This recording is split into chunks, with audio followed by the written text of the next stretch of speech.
ஒன்று கொரிந்தியர் 7:1. நீங்கள் எனக்கு எழுதின காரியங்களை குறித்து நான் எழுதுகிறது என்னவென்றால், ஸ்திரீயை தொடாமல் இருக்கிறது மனுஷனுக்கு நல்லது, ஸ்திரீயை தொடாமல் இருப்பது மனுஷனுக்கு நல்லது என்று ஒரு வாசகத்தோடு இந்த அதிகாரம் ஆரம்பிக்கிறது.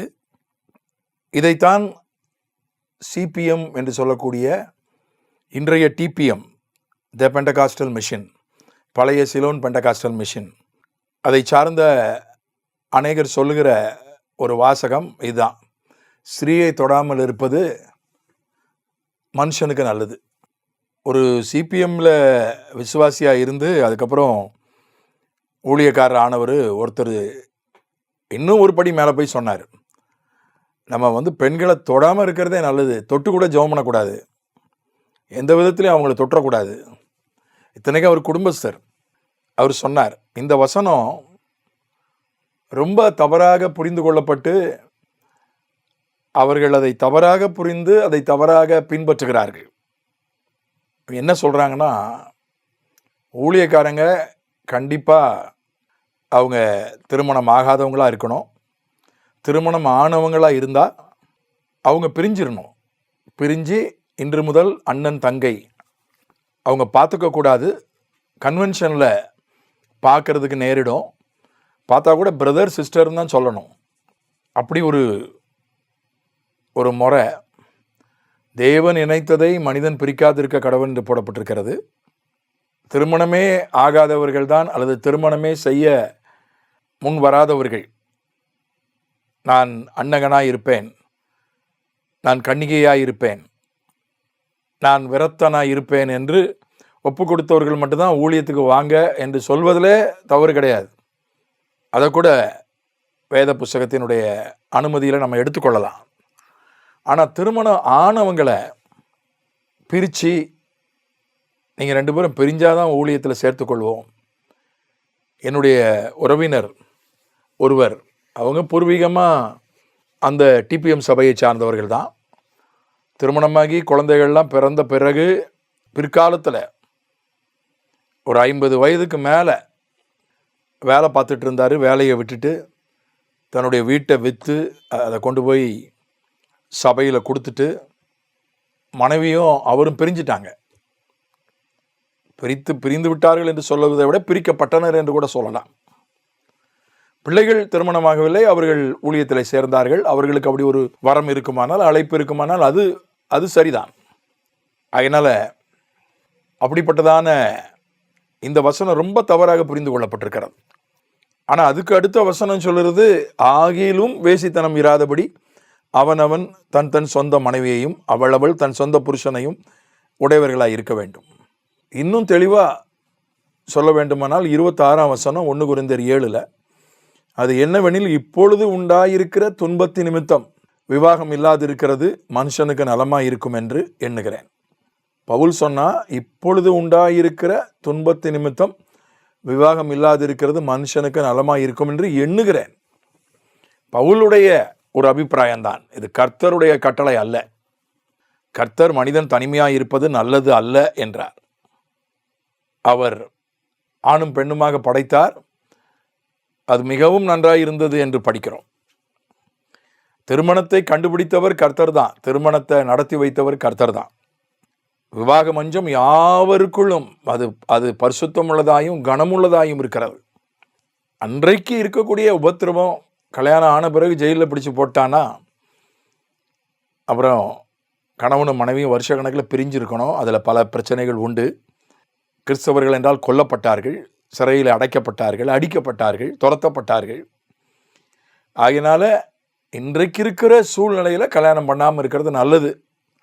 இல்லை, என்னால் இருக்க முடியாது, நான் வழி விலகி போக வாய்ப்பு இருக்குது, விழுந்து போக வாய்ப்பு இருக்குன்னா கல்யாணம் பண்ணிக்கிடுங்க என்று பவுல் எழுதுகிறான். ஒரு பையனும் பொண்ணும் ஒருத்தரை விரும்பி கல்யாணம் பண்ணிக்கிட்டாங்க. பொண்ணு டிபிஎம் சபையை சார்ந்த பொண்ணு. அவங்க தாய்மாமா டிபிஎம்மில் மிக மிக உயர்ந்த ஒரு பொறுப்பில் இருந்தவர். இந்த டிபிஎம் அதிகாரப்பூர்வமான பத்திரிகையினுடைய ஆசிரியராக இருந்தவர். 2 பேருக்கும் குழந்தை பிறந்துச்சு, 2 பேருக்கும் கருத்து வேறுபாடு. அவங்க பிரிஞ்சிருந்தாங்க. அப்போ அவங்க 2 பேரையும் சேர்க்கறதுக்கு நான் ரொம்ப முயற்சி பண்ணேன். பேச்சுவார்த்தை நடத்தி 2 தரப்பையும் வர சொல்லி பேச்சுவார்த்தை நடத்தி அவங்கள சேர்த்து வச்சேன். அப்போ அந்த பொண்ணுக்கிட்ட நான் கேட்டேன், என்னம்மா பிரச்சனைகளை அவள் சொன்னான். அப்போ அவன்கிட்ட கேட்டேன், அவனுடைய பிரச்சனைகளை சொன்னான். சரீர உறவு கூடாது என்று சொல்லிவிட்டாள், சரீர உறவுக்கு சம்மதிக்க மறுத்து விட்டாள் என்று அவன் சொன்னான். அப்போ நான் அவகிட்ட கேட்டேன், அது உண்மைதான், ஏன் அப்படி சொன்னேன்? எங்கள் மாமா தான் சொன்னாங்க, டிபிஎம்மில் அவங்க பெரிய பாஸ்டர், அதிகாரப்பூர்வமான பத்திரிகையினுடைய ஆசிரியரே அவங்க தான் எனக்கு ஆலோசனை சொன்னாங்க, நீ சரீர உறவுக்கு சம்மதிக்காத என்று எனக்கு சொல்லி கொடுத்தாங்க அப்படின்னா. எனக்கு ரொம்ப அதிர்ச்சி அடைந்தேன். இன்னும் சிலர் வாயிலாகவும் நான் கேள்விப்பட்டிருக்கிறேன். சிலர் இப்படி போதிக்கிறார்கள் டிபிஎம்மில்.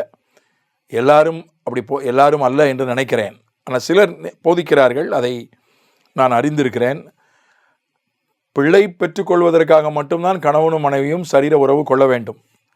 பிள்ளை பெற்று முடிந்த பிறகு சரீர உறவு கூடாது, அண்ணன் தங்கையாக வாழ வேண்டும் என்று சில டிபிஎம் ஊழியக்காரர்கள் போதிக்கிறார்கள். அது ஒரு பயங்கரமான போதனை, குடும்பங்களை அழிக்கிற போதனை, ஆத்துமாக்களை கவிழ்க்கிற போதனை.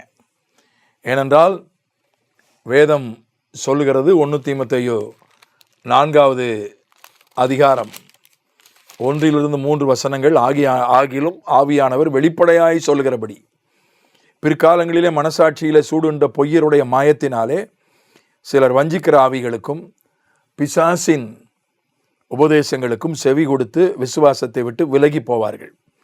விவாகம் பண்ணாதிருக்கவும் விசுவாசிகளும் சத்தியத்தை அறிந்தவர்களும் ஸ்தோத்திரத்தோடு அனுபவிக்கும்படி தேவன் படைத்த போஜன பதார்த்தங்களை விளக்கவும் வேண்டும் என்று அந்த பொய்யர் கட்டளையிடுவார்கள்.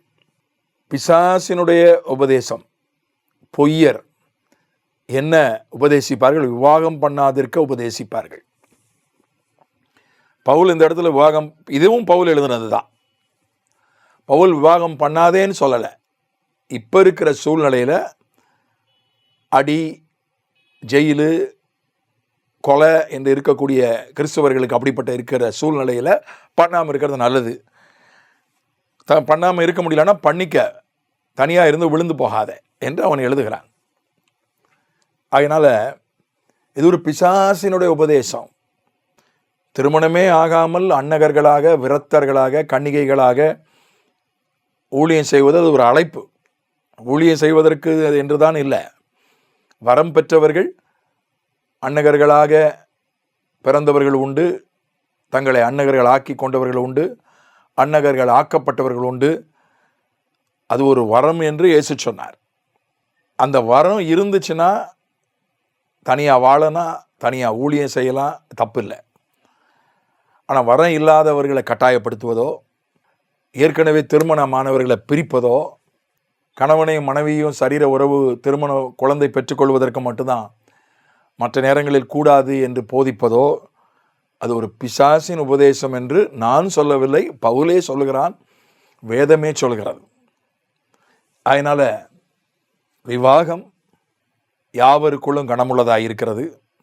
தேவன் இணைத்ததை மனிதன் பிரிக்காதிருக்க கடவன். ஆமென்.